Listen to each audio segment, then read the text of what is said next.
Welcome to Penrose Learning, where we make understanding easy. In this video, I will explain how to make homemade wine from fresh fruit. We'll start by covering the basic principles of winemaking, ensuring you have a solid foundation. Then, we'll dive into selecting the right fruit and gathering all the necessary equipment. You'll learn about the crucial steps of fermentation, from primary to secondary, and finally, how to properly bottle and age your wine for the best flavor. Get ready to create your own unique vintage. To begin your winemaking journey, you'll need a few key items. First, secure a primary fermenter, like a food-grade bucket, and a secondary fermenter, such as a carboy, both with airlocks. Next, select about 10 to 15 pounds of your favorite fresh fruit.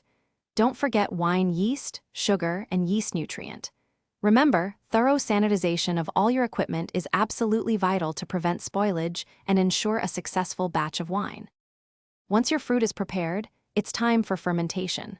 First, crush your chosen fruit and combine it with sugar, yeast nutrient, and water in your primary fermenter. Then, add your wine yeast. This primary fermentation typically lasts for about 5 to 7 days.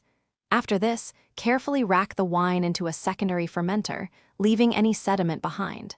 The secondary fermentation phase can continue for several weeks, allowing the wine to clarify and develop its flavors. After fermentation is complete, it's time to prepare your wine for bottling.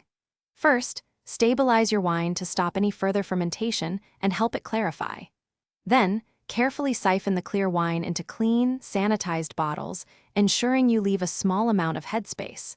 Securely cork or cap each bottle to prevent any air from entering.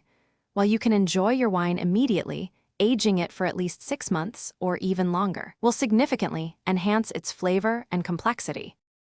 Thanks for watching. If this was helpful, leave a like and consider subscribing. See you next time.